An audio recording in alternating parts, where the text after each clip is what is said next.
नमस्कार दोस्तों, मैं निखिल सोनी आप सभी का हार्दिक अभिनंदन करता हूँ इस नई वीडियो में।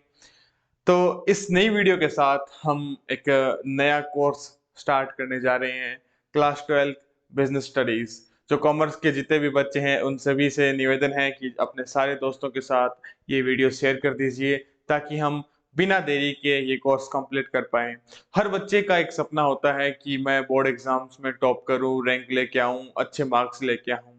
लेकिन जो थ्योरेटिकल सब्जेक्ट होते हैं, वो कहीं न कहीं आपको उस मुकाम तक पहुँचने में आपके लिए बाधा बन जाते हैं और निखिल सर लेके आए हैं आपके लिए ये बड़ी समस्या का समाधान।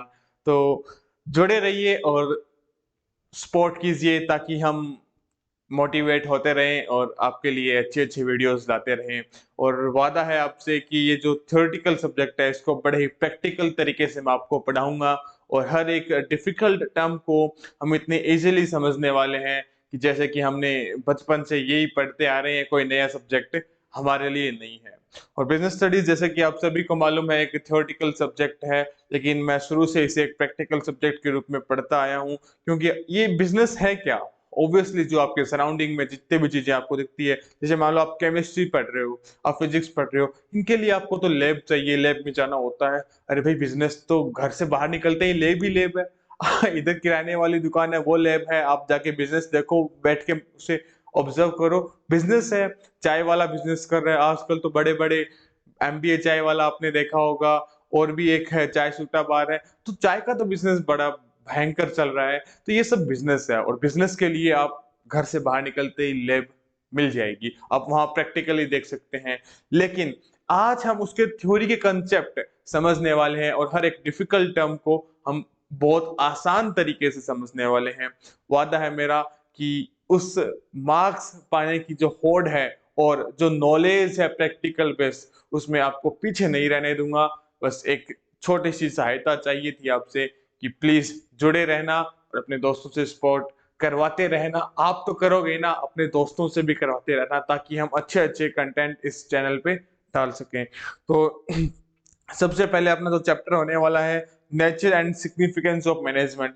मैं सब कुछ समझाऊँगा, बहुत अच्छे से समझाऊँगा, क्योंकि हमें तो क्या नंब मार्क्स भी लेके आने, नंबर लेके आने और समझना भी है कि जो इस बुक्स में लिखे हैं, जो भी टर्म्स लिखी है, सबको समझना है। ये थोड़ी इंट्रोडक्शन वीडियो है, तो थोड़ी छोटी रहने वाली है, इसके बाद हम चैप्टर को बड़े ढंग से समझने वाले हैं। सो इस चैप्टर का जो लर्निंग ऑब्जेक्टिव है वो क्या है कि after studying this chapter you should be able to describe the characteristics of management and its importance in an organisation. अब सबसे पहला जो टर्म आपके सामने आया, वो दोस्तों क्या है? ऑर्गेनाइजेशन। आखिर ये है क्या? अब हिंदी में जो बच्चे हैं उनके लिए मैं बता दूं, इसे बोलते हैं संगठन। क्या बोलते हैं बेटा? संगठन। अब संगठन तो सर समझ में आ गया, लेकिन क्लियर नहीं हो पा रहा आखिर ऑर्गेनाइजेशन है क्या? आगे बहुत से ऐसे टर्म यूज़ होंगे, एंटरप्राइज़, इंस्टीट्यूट, इन सबको हम ढंग से समझेंगे। लेकिन सबसे पहले समझते हैं ऑर्गेनाइजेशन क्या है? ये प्रॉफिटेबल, यानी इसका टारगेट प्रॉफिट अर्न करने का भी हो सकता है और नॉन प्रॉफिट वाला भी हो सकता है, गवर्नमेंट भी हो सकता है, नॉन गवर्नमेंट हो सकता है। लेकिन ऑर्गेनाइजेशन होता क्या है?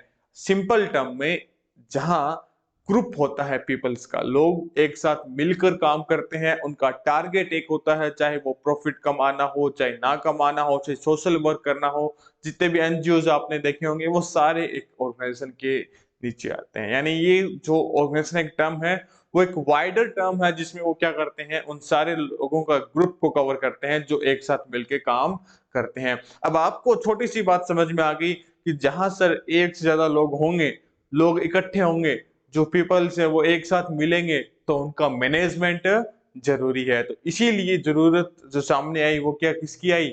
मैनेजमेंट की। तभी कहा है कि मैनेजमेंट की इम्पोर्टेंस देखेंगे हम किसी भी ऑर्गेनाइजेशन में, और इस मैनेजमेंट की कैरेक्टरिस्टिक्स क्या होने वाली है। Explain the nature of management. हम मैनेजमेंट के नेचर को एक्सप्लेन करेंगे कि ये आर्ट है, साइंस या प्रोफेशन। और ये टॉपिक बड़ा ही इंपॉर्टेंट टॉपिक है, क्योंकि केवल 12th तक नहीं है, ये आगे बढ़ के बीकॉम में, फिर आप जब एमकॉम बिजनेस से करोगे तो उसमें भी आएगा। बहुत ही इजी और बहुत ही इंपॉर्टेंट टॉपिक है। इसके बाद हम मैनेजमेंट के फंक्शन देखेंगे, और फिर जो कोऑर्डिनेशन है वो क्या होता है, और इसका जो नेचर है वो क्या है, इसकी इंपॉर्टेंस है वो क्या है। अब सबसे पहले आपके सामने एक छोटी सी केस स्टडी दी गई है, मैनेजमेंट एट टाटा स्टील। ये आप पढ़ लीजिए, और चलिए मैं खुद पढ़ा देता हूँ आपको। अब जो टाटा स्टील कंपनी है वो बहुत ही ज़्यादा आपने अ, हम कह सकते हैं बहुत ज़्यादा फेमस कंपनी हम कह सकते हैं, क्योंकि ये बहुत ज़्यादा चैरिटी करती है, दान डोनेशन देती है।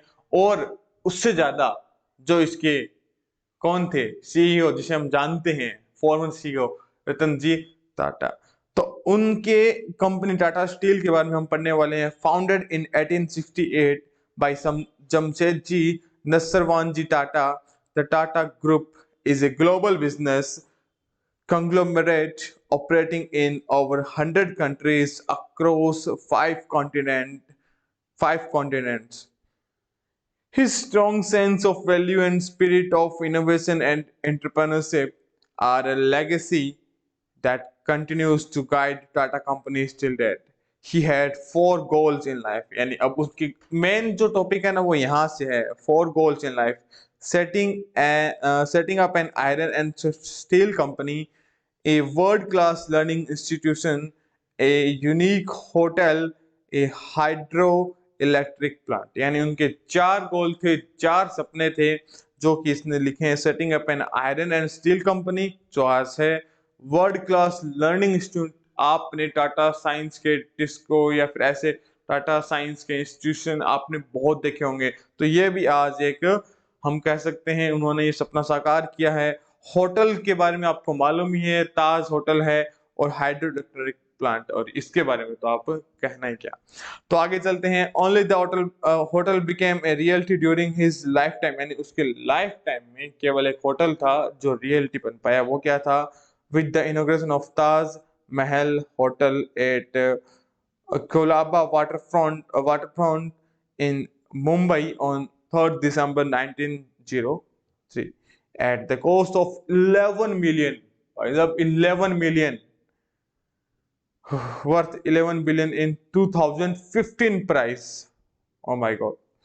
At that time, it was the only hotel in India to have electricity। यानी 2015 के प्राइस की बात है, उस टाइम पे केवल एक इंडियन होटल था जिसमें क्या थी? इलेक्ट्रिसिटी थी।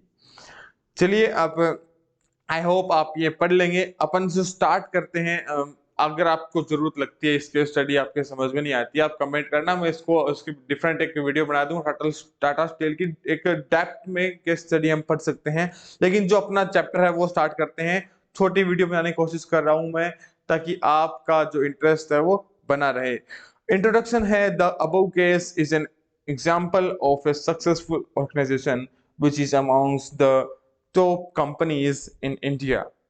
It has risen to the top because of its quality of management। यानी ये टॉप कंपनी मानी जाती है, यानी एक ऐसा संगठन था जो क्या है, एक टॉप मैनेजमेंट था, क्योंकि इसमें जो ऑर्गेनाइजेशन थी वो एक अच्छी क्वालिटी का मैनेजमेंट होने के कारण ये एक सक्सेसफुल ऑर्गेनाइजेशन रहा। इसके बाद है management is required in all kinds of organisation. अब कहते हैं कि मैनेजमेंट है वो हर एक तरह की जो ऑर्गेनाइजेशन है उसमें क्या है, इंपॉर्टेंट है, और उसका रिक्वायरमेंट भी बहुत ज्यादा है। Those manufacturing, handlooms, trading in consumer goods और providing hair styling services and even a non business organisation. Let us take another example. अब ये मैंने आपको बता ही दिया था कि जो ऑर्गेनाइजेशन है वो क्या होते हैं, और जहां भी लोग इकट्ठे होंगे वहां हमें मैनेजमेंट की जरूरत पड़ेगी। अभी एक एग्जांपल दिया गया है, इस एग्जांपल को विद डेप्थ हम अगली वीडियो में पढ़ने वाले हैं। अभी के लिए हम इतनी ही वीडियो रखेंगे, क्योंकि मुझे केवल आपको बताना था कि मैनेजमेंट की रिक्वायरमेंट कहाँ है और ऑर्गेनाइजेशन क्या होता है। आई होप आप ऑर्गेनाइजेशन तो समझ गए होंगे कि एक ऑर्गेनाइजेशन तो वो है जहां लोग इकट्ठे होकर एक टारगेट की तरफ काम करते हैं, और मैनेजमेंट जहां भी लोग इकट्ठे होंगे, एक से ज्यादा लोग होंगे, वहां मैनेजमेंट की ऑब्वियसली जरूरत पड़ेगी। तो हर एक मैनेजमेंट के लिए क्या जरूरी है? ऑर्गेनाइजेशन। हर एक ऑर्गेनाइजेशन के लिए मैनेजमेंट जरूरी है। ठीक है, थैंक यू सो मच दोस्तों, मिलते हैं अगली वीडियो में।